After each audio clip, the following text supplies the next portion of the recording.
hadirin hadirat jamaah dan santri Al-Qadar rahimakumullah. Semoga kita semua senantiasa dirahmati oleh Allah Subhanahu wa taala. Amin amin ya rabbal alamin. Pada malam hari ini kita membahas sesuatu yang barangkali sudah sangat erat, sudah sangat akrab di kehidupan kita. Karena hampir daripada kita, panjenengan semua barangkali itu sudah sangat akrab dengan hal ini. Apa kira-kira? Adalah hutang piutang.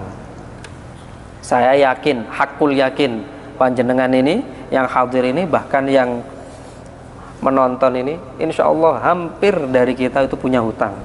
Barangkali sepersekian persen saja yang dalam kehidupannya ini tidak punya hutang.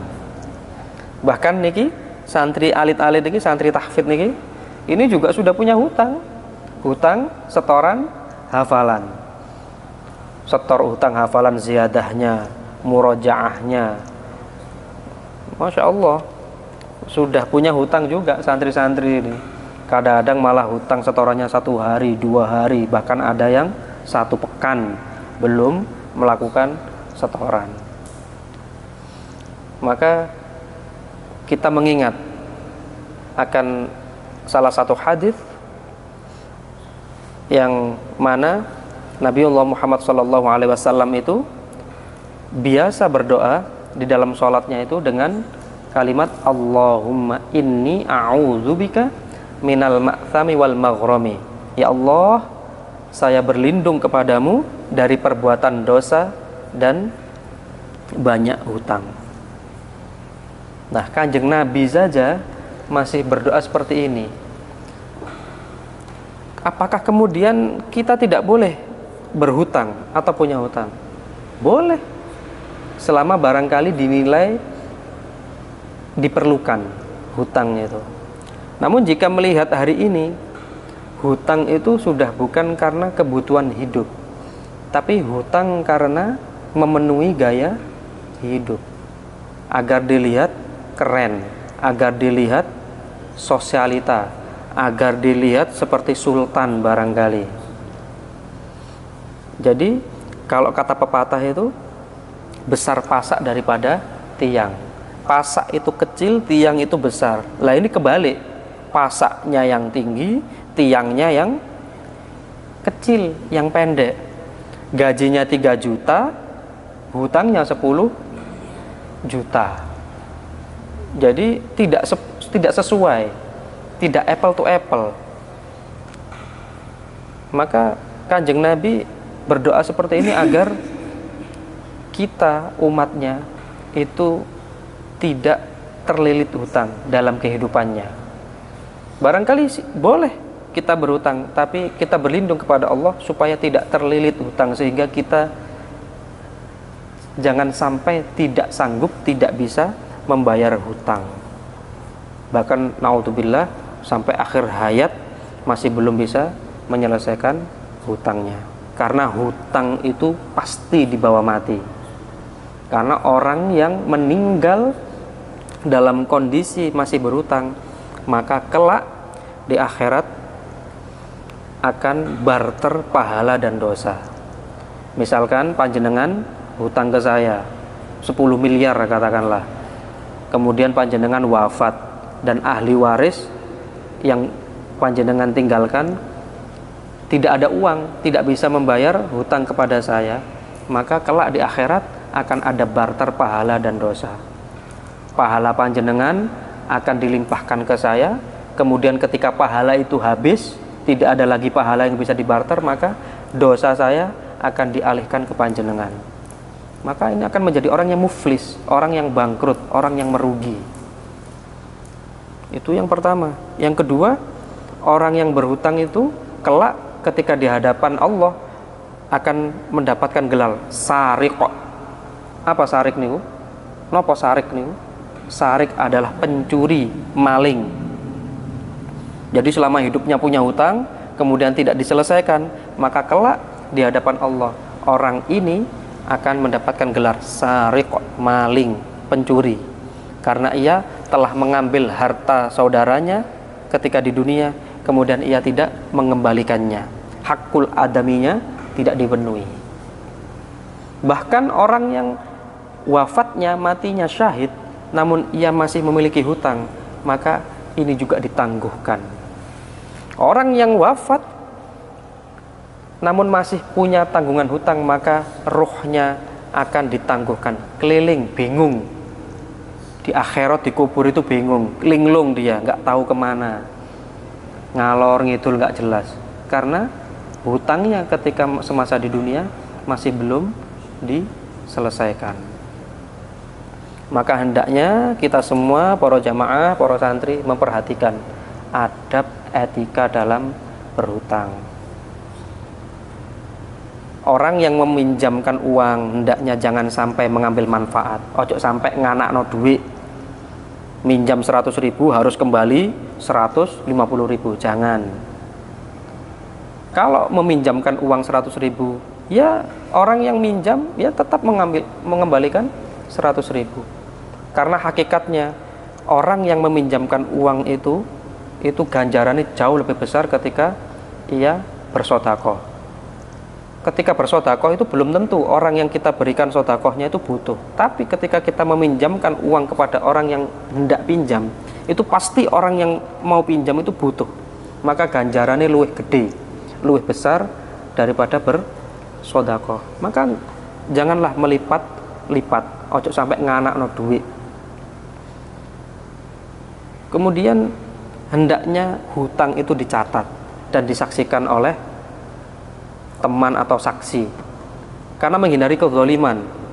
Dicatat, misalkan panjenengan hutang lagi ke saya 1 juta, panjenengan sudah merasa bayar ke saya 500, tapi saya enggak, bukan 500, kan panjenengan masih bayar 200.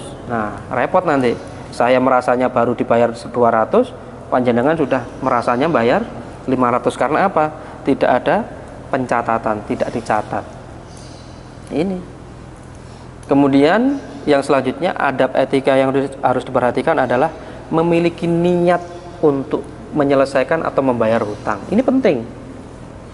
Kalau seringkali disampaikan oleh Abah itu, kalau kita punya hutang, hendaknya kerja itu diniatkan untuk membayar hutang. Kita bekerja itu memang untuk menyelesaikan hutang, bukan kemudian kita ndablek nakal. Kemudian ketika awal bulan dapat bayaran, dapat gaji, tidak untuk bayar hutang, tapi malah untuk healing, untuk refreshing bersama keluarga, hutangnya nggak diurusi. Nah inilah.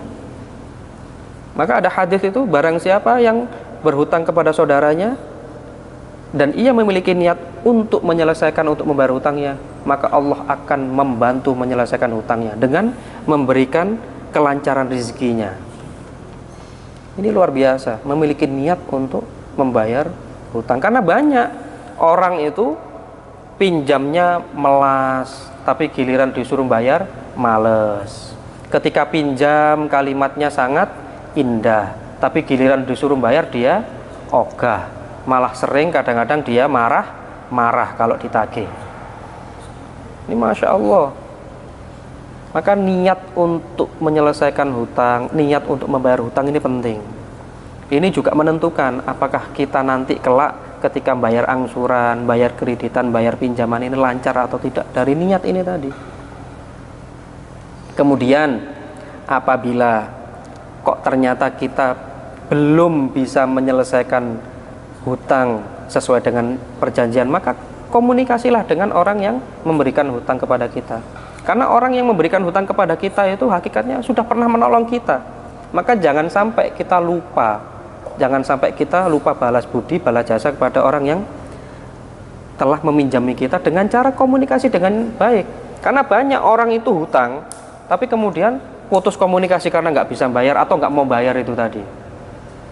Maka hendaknya kalau memang belum bisa menyelesaikan secara tepat waktu, maka angsurlah dikit demi sedikit. Misalkan tadi pinjam 1 juta, harusnya langsung dikembalikan 2 kali, misalnya 500. Kok ternyata kita dalam perjalanan itu ada masalah, belum bisa menyelesaikan 500. Ya sudah, bro, sis, aku hanya punya uang ini 50.000, mohon diterima ya.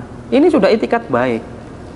Maka insya Allah meskipun barangkali teman kita atau saudara kita, tetangga kita yang meminjami tadi barangkali hati ini mewangkel, berdedek sama kita, jari ini katanya bayar, kok gak bayar-bayar, kemudian kita mengeluarkan uang 50.000 untuk mengangsur, insya Allah pertemanannya masih terjaga karena ada itikat baik dari kita.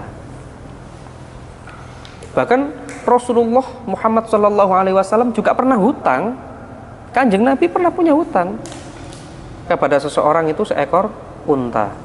Kemudian suatu ketika pemuda ini datang, seseorang ini datang ke Kanjeng Nabi untuk nagih ontanya ini tadi. Kemudian Kanjeng Nabi minta kepada para sahabat untuk membelikan unta. Kok ternyata dicarikan di pasar gitu, tidak ketemu onta itu yang seusia dengan seukuran yang sama ketika Kanjeng Nabi pinjam. Kemudian Kanjeng Nabi wis gak apa-apa, lek bahasa Surabaya wis gak apa-apa tukuan niku, meskipun lebih besar lebih bagus daripada yang saya pinjami. Itulah sebaik-baik orang yang pinjam.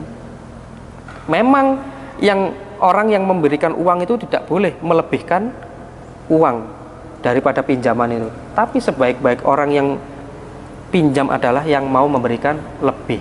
Jadi atas inisiatif, misalkan pinjam 100.000 tadi, kemudian karena merasa ditolong, dibantu oleh teman kita atau saudara kita itu tadi, kemudian mengembalikannya 110.000 atau 100.000 plus jajan misalkan. Itu adalah rasa terima kasih. Tapi kalau sekarang ini boro-boro, wis jangan berharap lebihan, gelem bayar aja syukur wesan.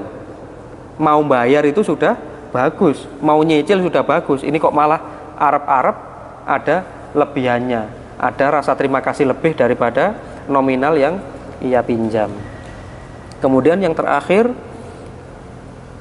jangan sampai memberikan denda. Nah ini juga sering. Jadi misalkan nggak bisa bayar, kemudian kalau terlambat 1 hari ada dendanya 3.000, telat 2 hari berarti 6.000, telat 3 hari 9.000. Jangan. Jadi yang pinjam uang itu juga ada etikanya, yang meminjamkan juga harus ada etikanya, harus sama-sama beretika, saling berkomunikasi. Terlebih bagi yang biasanya, yang kadang-kadang rodok sedengan itu yang minjam, jangan sampai putus komunikasi, dijaga komunikasinya, ngomong baik-baik, bro, mohon maaf, aku masih belum bisa menyelesaikan hutangku, gimana kalau aku cicil, atau tolong aku dikasih tempo lagi sedikit, kasih aku sedikit waktu. Yang penting satu, komunikasi, agar jalinan silaturahim antar saudara, antar tetangga, antar teman tidak terputus gara-gara kita memiliki sangkutan hutang piutang. Semoga kita semua yang hadir, para jamaah, para santri, diberikan kelancaran rezeki sehingga kita semua bisa menyelesaikan hutang-hutang kita dengan baik, hubungan persaudaraan kita dengan orang-orang yang tersangkut hutang piutang dengan kita juga baik-baik saja. Amin, amin ya robbal alamin.